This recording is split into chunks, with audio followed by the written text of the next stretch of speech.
Hey everybody, I'm Natalia Bonner. Welcome back. Happy Monday. Okay, I'm so excited to be here today and of course have Braden back with me. He loved his little appearance in our video last week and loved hearing everybody's nice comments, huh? I think everyone liked seeing you, and his little joke was awesome, huh? All right, so we're back today with another fun machine quilting video.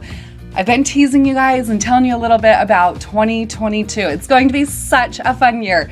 My year-long project actually involves 11 classes plus 2 free stitch-alongs. It's called Let's Stitch a Year of Blocks. So on the first of every single month, we're going to be sharing a brand new free machine quilting video tutorial where I'll show you step-by-step how to machine quilt a quilt block. So that's what this sampler right here is. But then in addition to that, on the first of every single month, we're going to release a brand new class that teaches you 12 additional ways to machine quilt that month's particular block. So it's going to be a lot of fun. The opportunities for learning in this year-long project are so much fun. There's many ways to join. You can join the whole entire year long, or if you want to join and just stitch along 1 month, you can do whatever you want, huh? But you can find all the details for that fun stitch along classes, Let's Stitch a Year of Blocks, over on our website, peaceandquilt.com. Today though, on my sampler for the main Let's Stitch a Year of Blocks, the free stitch along, I have quilted this fun woven sashing design. So it's very simplistic. It's simple straight lines. We're just working back and forth, stitching out those lines. But the way we make our intersections and make the lines look as though they're woven through each other just creates so much extra interest, and it's a fun, simple way that you can really dress up any quilt. This is it's about a 2-inch sashing that I've got here, but you could do this on a larger or even a smaller sashing. Really great design to go anywhere. Before we hop over to the video and I show you how to quilt this though, Braden does have a couple of things he wants to tell you. If you've ever quilted a quilt, hit that like button because it'll turn blue. Ooh! Hit the subscribe button, hit that little bell, and hope you enjoy. Should they stay tuned to the end? Because you're going to be back, right? Uh-huh. Okay, stay tuned all the way to the end of the video because Braden's going to be back with a special little treat you probably won't want to miss. And don't skip to the end. All right, let's get stitching.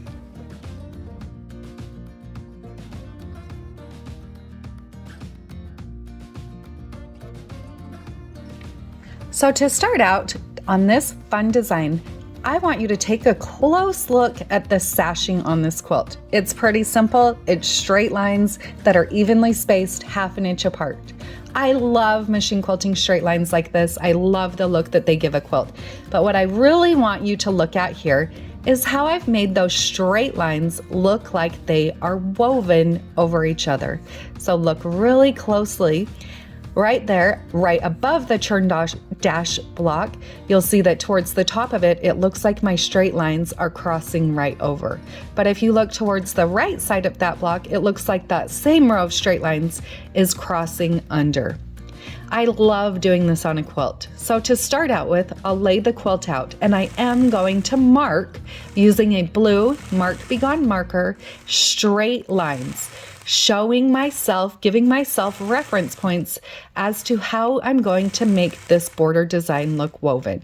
To do that, I simply mark straight lines, alternating directions on every other section. After I have those lines all marked out, I'll load my quilt onto my machine and I'm ready to get started. Now I do all of my quilting on a Gammill 22-inch machine.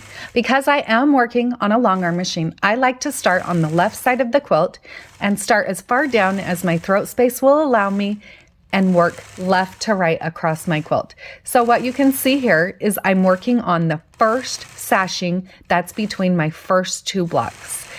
Looking far in the distance behind the camera is where my body is. So I'm holding the ruler as close to my body. That's how I feel most comfortable, holding the ruler on the side close to my body. That's why I'll start closest to my body and push the ruler away. You can always start further away, but I think you'll find that it's a little bit more uncomfortable to hold the ruler behind your foot.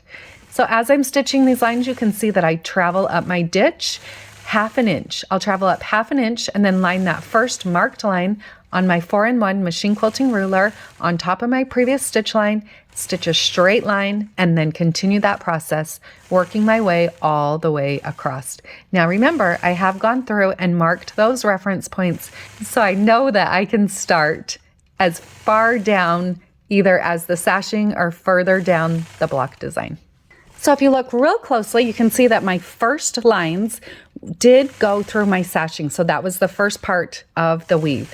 Now that I'm working on my second row, so this time I'm going horizontal across the quilt, I am going to stitch again those straight lines that are evenly spaced 1/2 inch apart, working my way from left to right across my quilt.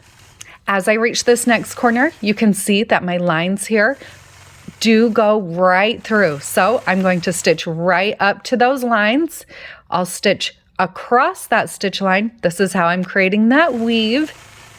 Now here I chose, because I feel most comfortable stitching in the ditch around my blocks, I chose to continue stitching around the top of that next block on the next row, just to help stabilize my design. So I'll continue on with that stitch in the ditch work all the way across my quilt. I am quilting this quilt here sideways. I have it loaded on my long arm sideways so that I can quilt more of the border designs, the sashing designs, and the blocks with each pass. Because I did choose to stitch in the ditch along the top of each of those blocks, I'll stitch all the way across to the right side, then I'll cut my threads and come back to that point on the left where I had stopped my stitching. All right, from there, now I'm going to continue on with those straight lines. You'll see here as I quilt those straight lines, when I come to the end of this snowball block, I will just continue stitching right through my sashing. This time, I want this row of stitches to look like it crosses right over the row that's intersecting it.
I hope you are all able to find just a little bit of inspiration from this sashing design. It's such a fun way to add something extra to simple straight lines.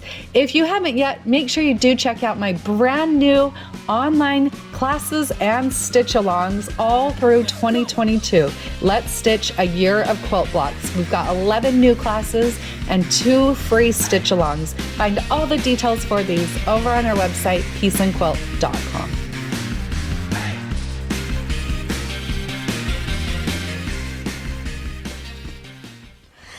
Oh, does a mermaid wash its tail? The tide.